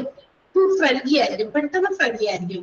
അത് they also enjoy the interaction with other people, society, social contact ഒക്കെ ഭയങ്കര ഇഷ്ടപ്പെടുന്ന ആളുകളാണ്. മനസ്സിലായോ? പിന്നെ മാത്രമല്ല പെട്ടെന്ന് അവരുടെ ഫീലിങ്സും ഐഡിയാസും ഒക്കെ പെട്ടെന്ന് ഇങ്ങനെ പുറത്തേക്ക് ചാടും. അങ്ങനെയൊക്കെ അതെന്ന് വെച്ചാൽ വലിയ ആത്മാർത്ഥമായ ബന്ധമൊന്നും വേണ്ട, അല്ലാണ്ട് തന്നെ പെട്ടെന്ന് ഫീലിങ്സ് ഒക്കെ പുറത്തേക്ക് കൊണ്ടുവരുന്ന ആളുകളാണ് എക്സ്ട്രോവേർട്സ് ആയിട്ടുള്ള ആളുകൾ. അപ്പൊ ഇങ്ങനെയും ഒരു ക്ലാസിഫിക്കേഷൻ ഉണ്ട്. അപ്പൊ നേരത്തെ type A type B personality പറഞ്ഞു. ഇവിടെ വീണ്ടും ഇമോഷണൽ ആയിട്ടുള്ള സെറ്റിംഗ്സ്, നമ്മുടെ ഇമോഷണൽ സെറ്റിംഗ്സിന്റെ രീതിയിൽ കാണിച്ചാൽ വീണ്ടും ഒരു ക്ലാസിഫിക്കേഷൻ കൊടുത്തു, എക്സ്ട്രോവേർഷനും ഇൻട്രോവേർഷനും. ക്ലിയർ ആയോ? മനസ്സിലായോ? അതൊന്ന് അണ്ടർലൈൻ ചെയ്ത് വെക്കണം കേട്ടോ. എക്സ്ട്രോവേർട്ട് ആൻഡ് ഇൻട്രോവേർട്ട് ഇത് രണ്ടും എന്താണ്? Introverts are primarily focused to the subjective world. They look into inner at themselves and avoid social contacts, initiating communication with others. മറ്റുള്ളവരുമായിട്ട് കോണ്ടാക്ട് ചെയ്യാനോ മറ്റുള്ളവരോട് ചാരിക്കറി അങ്ങോട്ടേക്ക് കമ്മ്യൂണിക്കേറ്റ് ചെയ്യാനുള്ള ഇതൊന്നും അവർ എടുക്കില്ല. അതൊക്കെ അവര് അവോയ്ഡ് ചെയ്തിരിക്കുകയാണ്. പിന്നെ വിഡ്രോവൽ ആണ്, എപ്പോഴും മാറി നിൽക്കുക. അതാണ് ക്വയറ്റ് ആണ്, എൻജോയിങ് സോളിറ്റ്യൂഡ്. അവിടെ വരെ ഇൻട്രോവേർട്ടിന്റെ ആണ്. അതിന്റെ തൊട്ടടുത്ത സെന്റൻസ് എക്സ്ട്രോവേർട്ടിന്റെ ആണ്. 2 മണ്ടലായി ചെയ്യാം കേട്ടോ.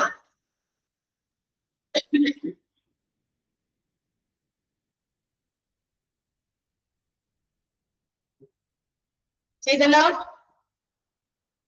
സോ ഇവിടെ എന്തിനാണ് നമ്മളിപ്പോ ഇവിടെ ഈ ഇൻട്രോവേർട്ടും എക്സ്ട്രോവേർട്ടും ഇവിടെ പറയുന്ന ആവശ്യം? യെസ്, ഇവിടെ ആവശ്യമുണ്ടല്ലോ. The managers have to understand themselves എങ്ങനെയാണ് how to understand the people those who are working in the organisation അല്ലെ and have to make them better. നമ്മളുടെ ഓർഗനൈസേഷനിൽ വർക്ക് ചെയ്യുന്ന ആളുകളിൽ ഇങ്ങനെയുള്ള ആളുകൾ type A type B introvert extrovert ഇങ്ങനെയുള്ള ആളുകളൊക്കെ ഉണ്ടോ, അല്ലെങ്കിൽ ലോ മാർക്ക് ഹൈ മാർക്ക് ഇങ്ങനെയൊക്കെ ആളുകളുണ്ടോ എന്ന് മാനേജർമാർ കണ്ടുപിടിക്കണം. എന്നാലാണ് ദേ ക്യാൻ മേക്ക് ബെറ്റർ അല്ലെ. അവരുടെ ഓർഗനൈസേഷനിലെ എംപ്ലോയീസിൽ നിന്ന് ഇതിൽ നിന്ന് അവർക്ക് ആ പോരായ്മകളൊക്കെ കണ്ടുപിടിച്ച് പോരായ്മകളൊക്കെ ഇല്ലാതാക്കാൻ പറ്റുമെങ്കിൽ ഇല്ലാതാക്കാം, അല്ലെങ്കിൽ ആളുകളെ തന്നെ മാറ്റേണ്ടി വരും അല്ലെ. ചില കാര്യങ്ങളൊക്കെ സ്വന്തമായിട്ട് ചെയ്യുന്നില്ല, എല്ലാവരും എപ്പോഴും ഒരാൾ വേണമെന്ന് വെച്ച് കഴിഞ്ഞാൽ അത് പറ്റുന്ന കാര്യമല്ല. അപ്പൊ അങ്ങനെയുള്ള എംപ്ലോയീസിനെ നമുക്ക് ജോലിക്ക് നിർത്താൻ പറ്റില്ല അധികം നാളൊന്നും. ബിക്കോസ് നമുക്കറിയാം ഓർഗനൈസേഷന്റെ ഏറ്റവും പ്രധാനപ്പെട്ട ഇമ്പോർട്ടന്റ് ആയിട്ടുള്ള എയിം എന്ന് പറയുന്നത് ടു മേക്ക് പ്രോഫിറ്റ് ആണ്. വെറുതെ ഒരാൾക്ക് ഇങ്ങനെ സാലറി കൊടുത്ത് എന്നാൽ ആളിൽ നിന്ന് വലിയ പ്രൊഡക്ടിവിറ്റി ഒന്നും നമുക്ക് കിട്ടുന്നില്ല. So why should be waste money like that അല്ലെ. എന്തിന് അങ്ങനെ പൈസ ചെലവാക്കണം എന്ന് മാനേജേഴ്സ് ചിന്തിക്കണം. അപ്പൊ അത്തരം പ്രൊഡക്ടിവിറ്റി കുറവുള്ളതുകളെ എങ്ങനെയെങ്കിലും മോട്ടിവേറ്റ് ചെയ്ത് കൊണ്ടുവരാൻ പറ്റുമെങ്കിൽ can do it, otherwise leave dum അല്ലെ. അവരെ വേണ്ടാന്ന് വെക്കണം. അതിനുള്ള കാര്യങ്ങളൊക്കെ മനസ്സിലാക്കണമെങ്കിൽ മാനേജ്മെന്റ് കൃത്യമായിട്ട് അതിനുള്ള കാര്യങ്ങൾ കണ്ടുപിടിക്കണം, അതിന്റെ റിസൾട്ടുകൾ. See they have to assess the employees, introvert ആണോ എക്സ്ട്രോവേർട്ട് ആണോ, who is fit for our job. നമ്മുടെ ജോലിക്ക് ഇവർ എത്രത്തോളം ഫിറ്റ് ആണ്. ഈ രണ്ട് എന്താ പറയാ ധ്രുവങ്ങളിൽ നിൽക്കുന്ന ആളുകളെ നോക്കിയിട്ട് നമ്മളുടെ ജോലിക്ക് ഫിറ്റ് ആയിട്ടുള്ള ആളുകൾ ആരാണ് എന്നുള്ളത് കണ്ടുപിടിച്ച് അല്ലെ ഇവരെ എന്താ പറയാ ഇൻട്രോവേർട്ടുകളായിട്ടുള്ളവരെ എക്സ്ട്രോവേർട്ട് ആക്കാം, എക്സ്ട്രോവേർട്ടിനൊക്കെ ഇൻട്രോവേർട്ട്. അതായത് ഇത് രണ്ടിന്റെയും കൂടി ഒരു മീഡിയം എന്താ പറയാ ഒരു മിഡിൽ ഒരു സാധനമാണ് നമുക്ക് ഇവിടെ ഓർഗനൈസേഷൻസിൽ വേണ്ടത് കേട്ടോ. അപ്പൊ കൂടുതലും അങ്ങനെയാക്കാനായിട്ട് ശ്രമിക്കുക. ഈ വളരെയധികം ഭയങ്കര സോഷ്യലായിട്ട് എപ്പോഴും ആളുകളായിട്ട് ഇങ്ങനെ ഇംഗ്ലീഷ് നടന്നു കഴിഞ്ഞാൽ എക്സ്ട്രോവേർട്സ് ആയിട്ട് നടന്നുകൊണ്ട് ആണ് ഞാൻ എന്ന് പറഞ്ഞുകൊണ്ട് നടന്നു കഴിഞ്ഞാൽ ഇവിടെ ജോലി നടക്കണം വേണ്ടേ ചോദിക്കുക അല്ലെ. ഇവിടുത്തെ ജോലി നടക്കണം. ഞാൻ ഭയങ്കര സോഷ്യലാണ്, എപ്പോഴും എല്ലാവരോടും ഇന്ററാക്ട് ചെയ്ത് അല്ലെ അങ്ങനെയൊക്കെ നടത്താനാണ് ഇഷ്ടം, തുള്ളിച്ചാടി. പക്ഷെ ഇവിടെ നമ്മുടെ ജോലി നടക്കണം.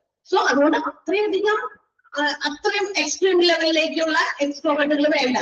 അതുപോലെ തന്നെ ഏറ്റവും എക്സ്ട്രീം ലെവലിലുള്ള ഇൻട്രോവേർട്ട് വേണം. രണ്ടിന്റെയും കൂടി ഒരു മിഡിൽ പോർഷൻ ഉണ്ട്. അതിനെ നമ്മൾ വിളിക്കുന്ന പേരാണ് ആംബിവേർട്സ് എന്ന് വിളിക്കും. അത് മോസ്റ്റ് ഇൻഡിവിജ്വൽസ് ഏകദേശം അങ്ങനെയാണ്. ഭയങ്കരമായിട്ട് ഇൻട്രോവേർട്ടും ഭയങ്കരമായിട്ട് എക്സ്ട്രോവേർട്ടിന്റെയും സ്വഭാവം കാണിക്കേണ്ടത്. ഇറ്റ്സ് എ റേഞ്ച് ബിറ്റ്വീൻ ഈ ഇൻട്രോവേർട്ട് ആൻഡ് എക്സ്ട്രോവേർട്ട്. അത് രണ്ടിന്റെയും ഇടയിലുള്ള ഒരു റേഞ്ചിൽ വരാം. They are called ambiverts. മനസ്സിലായോ? അത് ആ ഒരു സെന്റൻസ് ഒന്ന് അണ്ടർലൈൻ ചെയ്തേ. Most individuals tend to be ambiverts. That is എന്താണ് ആംബിവേർട്സ് നമ്മൾ തന്നെ പറയുന്നത്, നമ്മൾ ഇനി എടുത്ത് എഴുതേണ്ട ആവശ്യമില്ല. That is they are between introversion and extroversion. ഇതിന്റെ രണ്ടിന്റെയും കൂടി ഇടയിലുള്ളതിനെയാണ് നമ്മൾ ആംബിവേർട്സ് എന്ന് വിളിക്കുക.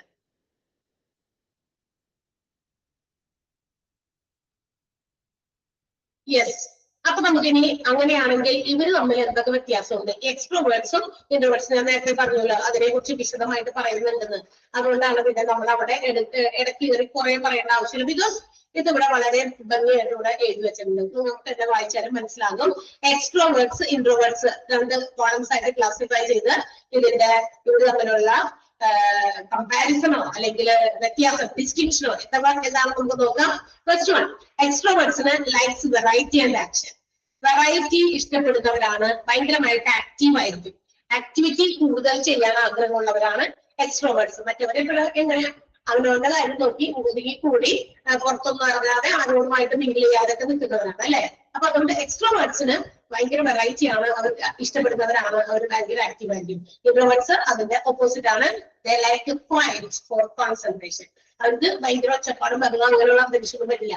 അതിന് എന്താ പറയുക ഒതുങ്ങി കൂടിയ കോൺസെൻട്രേഷൻ ഒക്കെ വളരെ കിട്ടാൻ പറ്റിയ ഒരു ശാന്തമായ അന്തരീക്ഷമാണ് അവർക്ക് ഇഷ്ടം. ഇൻട്രോവേർട്സ് ഒന്നാമത്തെ പോയിന്റ് മനസ്സിലായോ? likes variety and action. Extroverts, introverts likes quiet for concentration. Okay. ഇനി എക്സ്ട്രോവേർട്സിന്റെ മറ്റൊരു കാര്യം പറയുന്നത് tend to work faster, dislike complicated method. വളരെ പെട്ടെന്ന് ജോലികളൊക്കെ ചെയ്യാനാണ് ഇഷ്ടം എക്സ്ട്രോവേർട്സ്. പെട്ടെന്ന് കാര്യങ്ങൾ ചെയ്യണം. ഭയങ്കര കോംപ്ലിക്കേറ്റഡ് ആയിട്ടുള്ള രീതിയൊന്നും നമുക്ക് പറ്റില്ല. എളുപ്പം ചെയ്യണം അല്ലെ. ഒരു ടാസ്ക് കൊടുത്തു കഴിഞ്ഞാൽ നമുക്ക് എളുപ്പത്തിൽ ചെയ്യാം, അല്ലെങ്കിൽ ഭയങ്കര കോംപ്ലിക്കേറ്റഡ് ആയിട്ടുള്ള രീതിയിൽ കുറച്ചുകൂടി എന്താ പറയാ ടാസ്ക് ഒക്കെ കൂടുതൽ എടുക്കാൻ താല്പര്യമുള്ളവരെ പോലെ അങ്ങനെയും ചെയ്യാം. പക്ഷെ എക്സ്ട്രോവേർട്സിന് സ്പീഡിൽ ചെയ്യും. സ്പീഡിൽ ചെയ്യുമ്പോൾ അവർക്ക് ടാസ്ക് കൂടുതൽ കോംപ്ലിക്കേറ്റഡ് ടാസ്ക് ഒന്നും ഏറ്റെടുക്കാനായിട്ട് താല്പര്യമില്ല. അങ്ങനെ പാടില്ലല്ലോ. നമ്മുടെ ഓർഗനൈസേഷനിൽ sometimes will be given complicated task അല്ലെ. ചിലപ്പോൾ കോംപ്ലിക്കേറ്റഡ് ടാസ്ക് കൊടുക്കും. അപ്പൊ ചെയ്യില്ല എന്ന് പറയാൻ പറ്റുമോ? പറ്റില്ല, ചെയ്യണം. അതുകൊണ്ടാണ് പറയുന്നത് ഇതിന്റെ രണ്ടിന്റെയും കൂടി ഒരു മീഡിയം, അതാണ് ആംബിവേർട്ട്. ആ രീതിയിലേക്ക് മനസ്സിലാക്കണം. എക്സ്ട്രോവേർട്സിനെയും ഇൻട്രോവേർട്സിനെയും പിടിച്ച് ഈ നടുക്കുകൊണ്ടത് ആംബിവേർട്സിലാക്കണം. എക്സ്ട്രോവേർട്സ് ഒരു എക്സ്ട്രീം ലെവലാണ്, ഇൻട്രോവേർട്ട് അതിനേക്കാൾ എക്സ്ട്രീം ലെവലാണ്. ഈ രണ്ട് എക്സ്ട്രീം ലെവലിനെ കൂടെ ആംബിവേർട്ടിലേക്ക് കൊണ്ടുവരണം. ഇതിന്റെ രണ്ടിന്റെയും ഒരു കോമ്പിനേഷൻ. അധികം ഇങ്ങനെ ഒതുങ്ങി കൂടി ആയിരിക്കുമ്പോ ഞാൻ മാത്രം ഏകാന്തത എനിക്ക് ഇഷ്ടം എന്നൊക്കെ പറഞ്ഞാൽ അങ്ങനെ ആകാനും പാടില്ല. ഓൺലൈൻ സോഷ്യൽ ആകാനും പാടില്ല. That's all. അത്രേ ഉള്ളൂ കേട്ടോ.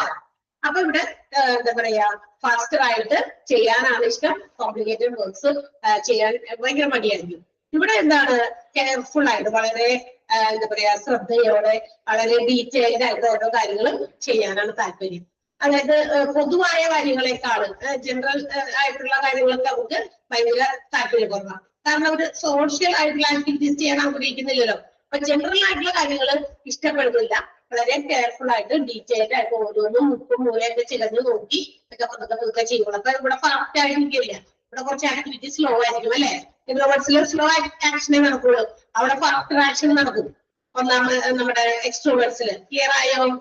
ഒന്ന് രണ്ട് പോയിന്റ് മനസ്സിലായോ? യെസ്. ഇനി extroverts they are good at greeting people. മറ്റുള്ളവരെയൊക്കെ കാണാനും അവരോട് സംസാരിക്കാനും അവരെ ഗ്രീറ്റ് ചെയ്യാനൊക്കെ ഭയങ്കര സന്തോഷമായിരിക്കുള്ളൂ. എപ്പോഴും അവരോട് മറ്റുള്ളവരുമായിട്ട് ഇങ്ങനെ സംസാരിക്കാനൊക്കെ ഇഷ്ടപ്പെടുന്ന ഒരു ആൾക്കാരാണ്. പക്ഷെ ഇൻട്രോവേർട്സുകള് ആരെയും കാണാനും താല്പര്യപ്പെടുന്നില്ല. ഇനി കണ്ടിട്ടുള്ളവരിൽ തന്നെയാണെങ്കിലും അവരുടെ പേരോ മുഖമോ ഒന്നും വേണമെങ്കിൽ ഓർക്ക് പോലും ചെയ്യാം. They will have some trouble in remembering their faces and names. ഇൻട്രോവേർട്സിനില്ലേ ഈ പറഞ്ഞ ആൾക്കാരുടെ, കാരണം അധികം ആൾക്കാരെ കാണില്ലല്ലോ, കുറച്ചു നേരമൊക്കെ കാണുള്ളൂ. അപ്പൊ പേരൊക്കെ നേരത്തെ ഇപ്പൊ കണ്ടപ്പോ പരിചയപ്പെട്ടവരൊക്കെ ഉണ്ടായിട്ടുണ്ടാകും. പക്ഷെ പിന്നീട് അവര് പേരോ മുഖമോ ഓർക്ക് പോകില്ല. ഓർക്കാനായിട്ട് കഷ്ടപ്പെടും. അങ്ങനെയുള്ളവരാണ് ഇൻട്രോവേർട്സ്. മനസ്സിലായോ? നമുക്ക് മനസ്സിലായോ? യെസ്. ഇനി തേർഡ് കഴിഞ്ഞു. ഫോർത്ത് എക്സ്ട്രോവേർട്സിൽ ഓഫൺ ഇൻടോളറന്റ്. അതായത് എന്താ ഇൻടോളറന്റ് എന്ന് പറഞ്ഞാൽ എന്താ, ഒട്ടും സഹിക്കാൻ പറ്റാത്തവർക്ക് എന്ത് ഇങ്ങനെ പതുക്കെ ചെയ്യുന്ന ജോലിയില്ലേ, സ്ലോ ജോബ്സ്. ചില ജോലിയൊക്കെ നമുക്ക് പതുക്കെ ചെയ്യാൻ പറ്റുള്ളൂ, പതുക്കെ സാവധാനം അല്ലെ, അങ്ങനെ ചെയ്യുന്നത്. പക്ഷെ ഇത് വെറുതെ ഇഷ്ടമല്ല, എക്സ്ട്രോവേർട്സിനെ ഇഷ്ടമല്ല. കാരണം എന്താ പറയാ, അവര് ഫാസ്റ്റർ ആണ്. അതൊന്നും രണ്ടാമത്തെ പോയിന്റിൽ നമ്മൾ പറഞ്ഞിട്ടുണ്ട്, കുറച്ച് ഫാസ്റ്റർ ആണ്. അതുകൊണ്ട് പതുക്കെ ഇവർക്ക് അറിയില്ല. അതേസമയം ഇൻട്രോവേർട്സിന് they don't mind working in a slow project for a long time without any interruption. ഒരു തടസ്സവും കൂടാതെ കൂടുതൽ നേരം വളരെ പതുക്കെയുള്ള ജോലി ചെയ്യാൻ ഒരു മടിയും കാണിക്കാത്ത കൂട്ടരാണ് നമ്മുടെ ഇൻട്രോവേർട്സ്. കാരണം അവർ ഒറ്റയ്ക്ക് ഇരുന്ന് അതങ്ങനെ ചെയ്താൽ അപ്പോഴേക്ക് തീർത്തോളും, കുഴപ്പമൊന്നുമില്ല. മറ്റവർക്ക് ഇരിക്കപ്പുറത്തിരിക്കുന്നവരാണ്. അപ്പൊ അവർക്ക് വേഗം സ്പീഡിൽ ചെയ്യണം. അപ്പൊ അവർക്ക് ഇങ്ങനെ പറഞ്ഞിരിക്കുന്ന ജോലിയാണ് അവർക്ക് ഇഷ്ടമല്ല. കണ്ടോ, രണ്ട് ധ്രുവങ്ങളാണ്. അതാണ് പറഞ്ഞത്, ഒരെണ്ണം മറ്റൊന്നിന്റെ എൻറ്റയർ ഡിഫറെന്റ് ആയിട്ടുള്ളതാ, വ്യത്യാസമുണ്ട്. അതുകൊണ്ട് ഈ രണ്ട് വ്യത്യാസങ്ങളിൽ ഒരുമിച്ച് ഒരെണ്ണമാക്കി കൊണ്ടുവരിക എന്നുള്ളതാണ് മാനേജേഴ്സ് ചെയ്യേണ്ടത്. മനസ്സിലായോ? ഈ എക്സ്ട്രോവേർട്ടും ഇൻട്രോവേർട്ടും ഒക്കെ നമ്മൾ ഇവിടെ എന്തിനാ പഠിക്കണമെന്ന് ചിലപ്പോൾ ചിന്തിക്കും. പക്ഷെ ഇതിനൊക്കെ വലിയ സ്ഥാനമുണ്ടെന്നുള്ള കാര്യം നമ്മൾ മനസ്സിലാക്കണം. ഓക്കെ. അപ്പൊ എന്താണ് introverts, if any project is given to do for a long time without any interruption, there is no any difficulty. അവർക്ക് ഒരു പ്രയാസമില്ല. അവര് കൂടുതൽ നേരം ഇരുന്ന് ഒരു തടസ്സവും ഇല്ലാതെ, ഇതിന്റെ ഇടയ്ക്ക് ബ്രേക്ക് ഒന്നും ഇല്ലാതെ, തടസ്സമൊന്നും ഇല്ലാതെ വളരെ എളുപ്പം അവരെന്ത് ചെയ്യും, അവർ കൃത്യമായിട്ട് ചെയ്ത് തീർക്കുകയാണ്. അതാണ് ഇൻട്രോവേർട്സ്. കേട്ടോ, കിട്ടിയോ? നാലാമത്തെ പോയിന്റ്. യെസ്. Then ഇനി extroverts they are interested in results of their job. അവർ ചെയ്യുന്ന ജോലിയില്ലേ, ആ ജോലിയുടെ എന്താ പറയാ, അതിന്റെ ഒരു റിസൾട്ട് എന്താണെന്ന് അറിയണം നമുക്ക്. അത് എങ്ങനെ മറ്റുള്ളവർ ചെയ്തു, ഞാൻ എങ്ങനെ ചെയ്തു, ആ ഒരു കമ്പാരിസൺ കൊടുക്കാൻ വേണ്ടി. കണ്ടോ, ഞാനിത് ഇത്രയും ചെയ്തു, അതിന്റെ ആ റിസൾട്ട് കണ്ടെത്താനായിട്ട് ഇവർക്ക് ആഗ്രഹമുണ്ട്. ഞാൻ ഇത്രയും ചെയ്തു, അതേസമയം മറ്റുള്ളവര് അത് അത്രയും ചെയ്തിട്ടുള്ളൂ. കണ്ടോ, അവിടെ അവർക്ക് എത്രത്തോളം ജോലി ചെയ്തു, അത് മറ്റുള്ളവർ എന്തോരം ചെയ്തു, അവർ ചെയ്തതിൽ നിന്നും എത്രത്തോളം ഞാൻ കൂടുതൽ ചെയ്തു, ഇത് അറിയാനുള്ള ഒരു ആഗ്രഹം, ഇൻട്രസ്റ്റ് നമ്മുടെ എക്സ്ട്രോവേർട്സിനുണ്ടായിരിക്കും. പക്ഷെ ഇൻട്രോവേർട്സിന് അതൊന്നുമില്ല. അവര് they are only behind their idea. അവരെങ്ങനെയാ ജോലി ചെയ്യുന്നത് എന്നുള്ളതിനെ കുറിച്ച് മാത്രം അവർക്ക് താല്പര്യമുള്ളൂ. ഞാൻ ഈ ജോലി എങ്ങനെ ചെയ്തു, അവരുടെ ഐഡിയ, അത് മാത്രമേ അവർക്ക് താല്പര്യമുള്ളൂ. ഞാൻ എന്റെ ഈ ഐഡിയ ഉപയോഗിച്ച് ഞാൻ ചെയ്തത് എന്നുള്ളത് അവർക്ക്, അത് തന്നെ അവർക്ക് എന്താ പറയാ സാറ്റിസ്ഫാക്ഷൻ കൊടുക്കും. മറ്റവർക്ക് അങ്ങനെയല്ല സാറ്റിസ്ഫാക്ഷൻ കിട്ടുന്നത്. അവർ ചെയ്ത ജോലിയുടെ റിസൾട്ട് അവർക്ക് അറിയണം, മറ്റുള്ളവർ അവരുടെ ജോലി എന്തോരം ചെയ്തു എന്ന് അറിയണം. അതാണ് എക്സ്ട്രോവേർട്സും ഇൻട്രോവേർട്സും തമ്മിലുള്ള മറ്റൊരു ഡിഫറൻസ്. ക്ലിയർ ആയോ? യെസ്. അടുത്തത് open to not in mind interruptions of answering. എങ്ങനെയല്ലേ ജോലി ചെയ്തുകൊണ്ടിരിക്കെ ഇപ്പൊ സൗകര്യപ്രദമായ രീതിയിൽ ഫാസ്റ്റ് ആയിട്ടൊക്കെ ജോലി ചെയ്യുമല്ലോ. സൗകര്യം പറ്റുന്ന സമയത്ത് ഇപ്പൊ ഏതെങ്കിലും ഒരു ഫോൺ കോൾസ് ഒക്കെ വരികയാണെങ്കിൽ ജോലിയെ തടസ്സപ്പെടുത്തില്ല. ആ ജോലി ഇതിന്റെ ഇടയിൽ കൂടി ഫോൺ വിളിക്കുകയും ചെയ്തുകൊണ്ടിരിക്കും. അതാണ് പറഞ്ഞിരിക്കുന്നത്. ജോലിയെ തടസ്സപ്പെടുത്താതെ ടെലിഫോണും എടുക്കും, അറ്റൻഡ് ചെയ്യും. അതിനൊന്നും നമുക്ക് യാതൊരു കുഴപ്പമില്ല. പക്ഷെ മറ്റവര് ഡിസ്ലൈക്ക് ടെലിഫോൺ ഇന്ററാക്ഷൻസ് ഓർ ഇൻട്രൂഷൻസ്, അതായത് ടെലിഫോണൊക്കെ ഉപയോഗിക്കുക ആ സമയത്ത് അവർ ചെയ്യുന്ന ജോലി അവരുടെ ഐഡിയയിൽ അവർ പതുക്കെ ആ സമയമെടുത്ത് ചെയ്യുമ്പോൾ അവർക്ക് എന്ത് താല്പര്യമില്ല. ഇത്തരം ഫോൺസോ അല്ലെങ്കിൽ ഫോൺ കോൾസോ അല്ലെങ്കിൽ ഫോണിന്റേതായ വരവോ അതുമായിട്ട് നമ്മുടെ ജോലിയെ തടസ്സപ്പെടുത്തോ അങ്ങനെയൊന്നും തോന്നുന്നില്ല. അവരത് അറ്റൻഡ് ചെയ്യാം. അവരത് ജോലിയെ തടസ്സപ്പെട്ടാലോ എന്ന് വിചാരിച്ചിട്ട് അത് അറ്റൻഡ് ചെയ്യാൻ തന്നെ മടിക്കും, ഇഷ്ടപ്പെടുന്നില്ല. ക്ലിയർ ആയോ? എക്സ്ട്രോവേർട്സിലും ഇൻട്രോവേർട്സിലും ആ ഒരു പോയിന്റ്. യെസ്. ഇനി നമ്മൾ നേരത്തെ പറഞ്ഞതുപോലെ ഇവര് എപ്പോഴും ഫാസ്റ്റ് ആണല്ലോ. Extroverts they are always fast. അതുകൊണ്ട് തന്നെ there will be sometimes there will be no thinking. ചിലപ്പോൾ ചിന്തിക്കാതൊക്കെ എന്തെങ്കിലുമൊക്കെ ചെയ്യും. അതിന് ഫാസ്റ്റ് അല്ലേ, ചിലപ്പോ ആ ചിന്തിക്കാതെ അവർ വേഗം ചെയ്യും. അതേസമയം നമ്മുടെ ഇൻട്രോവേർട്സ് അവരെന്ത് ചെയ്യും? അവര് ആലോചിക്കും കുറച്ചു നേരമൊക്കെ എന്താണ് ചെയ്യേണ്ടത്. അതായത് ചെയ്യുന്നതിന് മുമ്പേ, പ്രവർത്തിക്കാൻ പോകുന്നതിന് മുമ്പേ ജോലി കൊടുക്കുമ്പോൾ അത് ചെയ്യുന്നതിന് മുമ്പേ സംതിങ് അല്ലെങ്കിൽ എന്തെങ്കിലുമൊക്കെ ആലോചിക്കും. എന്നിട്ട് അവരുടെ ഐഡിയയിലേക്ക് കൊണ്ടുവരും. അവർ കുറച്ച് ആലോചിക്കാനും ചിന്തിക്കാനും ഒക്കെ കുറച്ച് സമയം കണ്ടെത്തും. എന്നിട്ടേ അവർ പ്രവർത്തിക്കാൻ തുടങ്ങുള്ളൂ. അവരങ്ങനെയല്ല, ആ കിട്ടുന്ന പല ജോലികൾ തുടങ്ങും. ഫാസ്റ്റ് ആയതുകൊണ്ട് അവിടെ ചിന്തിക്കുന്നില്ല. ഇടയിലും വെച്ചിട്ട് അവർക്ക് ചിന്തയൊക്കെ ഇച്ചിരി കുറവായിരിക്കും. ഓക്കെ അല്ലേ? അല്ലേ?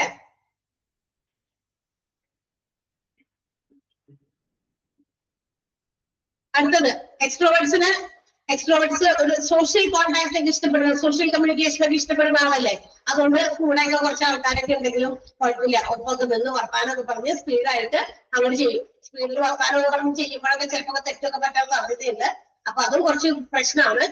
എന്നാലും ആൾക്കാരൊക്കെ എപ്പോഴെപ്പോഴും അടുത്തടുത്തുള്ളത് ഇഷ്ടപ്പെടുന്ന ആളുകളായിരിക്കും എക്സ്ട്രോവേർട്സ്. എപ്പോഴും തങ്ങളുടെ കൂടെ ആരെങ്കിലുമൊക്കെ വേണം. പക്ഷെ ഇൻട്രോവേർട്സിന് അവർക്ക് ആരെങ്കിലും കുഴപ്പമില്ല. ഒറ്റയ്ക്ക് ജോലി ചെയ്യാനോ ഒറ്റയ്ക്ക് ഹാപ്പി ആയിട്ടിരിക്കാനോ ഒക്കെ അവർ ഇഷ്ടപ്പെടും. വർക്ക് ഹാപ്പിലി എല്ലോ, ഒറ്റയ്ക്കാണെങ്കിലും സന്തോഷമായിട്ട് ജോലി ചെയ്യും. ഓക്കെ, അതാണ്. എക്സ്ട്രോവേർട്സ് കമ്മ്യൂണിക്കേറ്റ് ചെയ്യുന്നത് ഓപ്പൺലി ആയിരിക്കും, ഇങ്ങനെ തുറന്നൊക്കെ അല്ല, അതായത് ഒളിച്ചു മറിയുന്നില്ല, അത് ഓപ്പണായിട്ട് ഇങ്ങനെ സംസാരിക്കും. പക്ഷെ ഇവർക്ക് they are always having some problems in communicating. പല കാര്യങ്ങളും കമ്മ്യൂണിക്കേറ്റ് ചെയ്യാൻ ഇവർക്ക് എപ്പോഴും പ്രശ്നങ്ങളാണ്. ഇപ്പൊ എന്തെങ്കിലും ഓർഗനൈസേഷനിൽ some problems or some difficulties have to be disclosed to the management. അല്ല, അവർക്ക് എന്തെങ്കിലും ഓഫീസിൽ ഓർഗനൈസേഷനിൽ എന്തെങ്കിലും ബുദ്ധിമുട്ടുകളൊക്കെ ഉണ്ടെങ്കിൽ അത് മാനേജ്മെന്റിനോട് കമ്മ്യൂണിക്കേറ്റ് ചെയ്യണം. പക്ഷെ എന്ത് ചെയ്യും? ഇൻട്രോവേർട്സ് പറയില്ല. അവരങ്ങനെ വെച്ചോണ്ടിരിക്കും, മനസ്സിൽ തന്നെ കൊണ്ടുനടക്കും.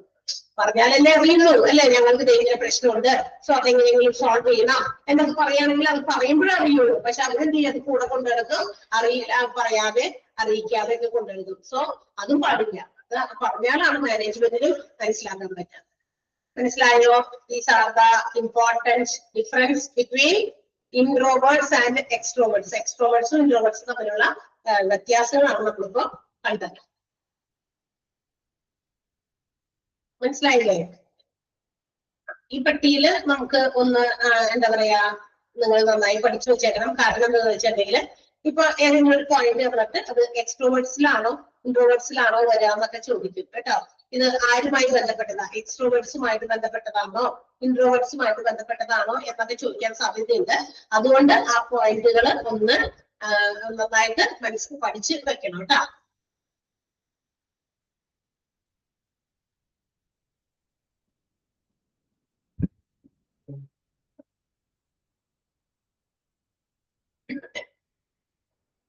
ഒന്ന് വായിച്ചു നോക്കിയപ്പോ ആ ബോക്സ് എന്തെങ്കിലും അതിനകത്ത് ആ പോയിന്റുകളിൽ സംശോധിക്കാൻ ചോദിക്കാം. വായിച്ചു നോക്കാം കേട്ടോ. ബോക്സിനകത്ത് ഇൻട്രോവേർട്സും എക്സ്ട്രോവേർട്സിന്റെ ബോക്സ് ഒന്ന് വായിച്ചു നോക്കാം.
വായിച്ചോ?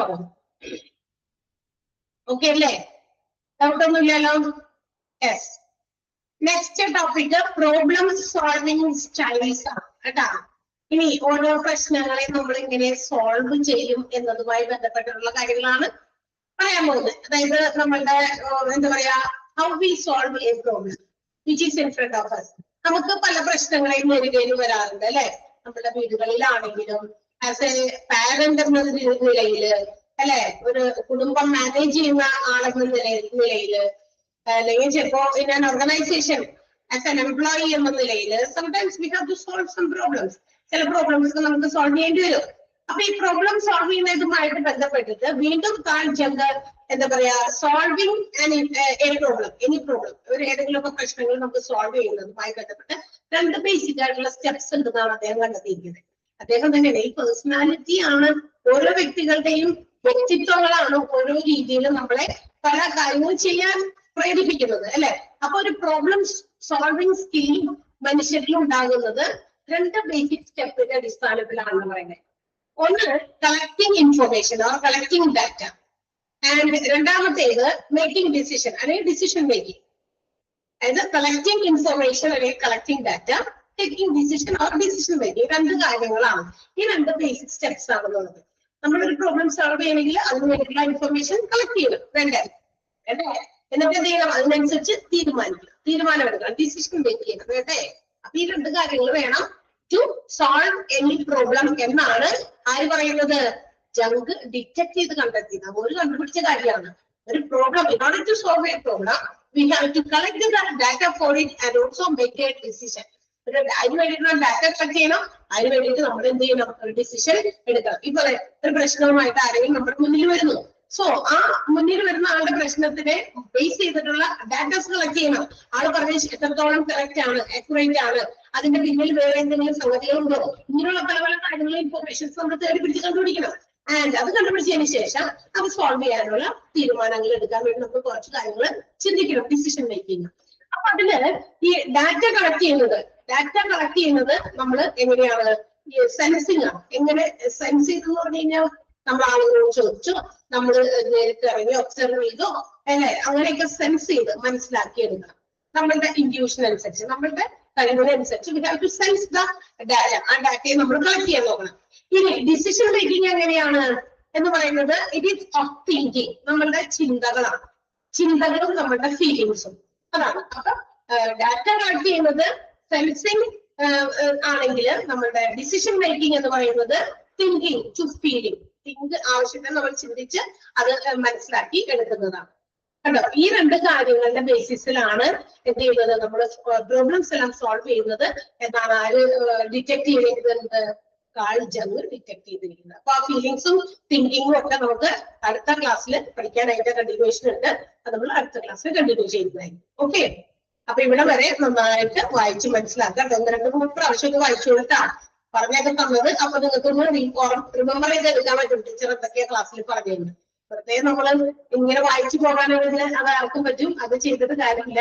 ഇത് നിങ്ങളിലേക്ക് കൃത്യമായിട്ട് ആ ഓരോ കാര്യവും പോയിന്റുകൾ കൃത്യമായിട്ട് മനസ്സിലാക്കുന്ന രീതിയിലാണ് ക്ലാസ്സിൽ പറഞ്ഞു തന്നിരിക്കുന്നത്. അതുകൊണ്ടാണ് ഇടയ്ക്കിടയ്ക്ക് ചോദിക്കുന്നത്, കിട്ടിയോ, ക്ലിയർ ആയോ, മനസ്സിലായോ, അത് മനസ്സിലായോ, ഇത് മനസ്സിലായോ എന്ന്. എല്ലാം അല്ലെ? 2-3 പേര്, കുറച്ചു പേരേ ഉള്ളൂ നമ്മുടെ ക്ലാസ്സിൽ. പക്ഷെ എങ്കിലും നമുക്ക് മുമ്പിൽ ഒരാളാണെങ്കിലും 100 ആളാണെങ്കിലും അതേ രീതിയിൽ നമ്മൾ കാര്യങ്ങൾ പറഞ്ഞ് മനസ്സിലാക്കിയത്. അപ്പൊ ഒരാൾക്ക് മനസ്സിലായി എന്ന് പറഞ്ഞാലും എല്ലാവരും അതിന് വേറെ ആരെങ്കിലും അതിന് വലിയ മനസ്സിലായില്ല എന്ന് പറഞ്ഞാൽ നമ്മൾ വിചാരിക്കും എല്ലാവർക്കും ക്ലിയർ ആയിട്ടുണ്ട്. ഓക്കെ, എന്തെങ്കിലും ഉണ്ടെങ്കിൽ നിങ്ങൾ പറഞ്ഞു.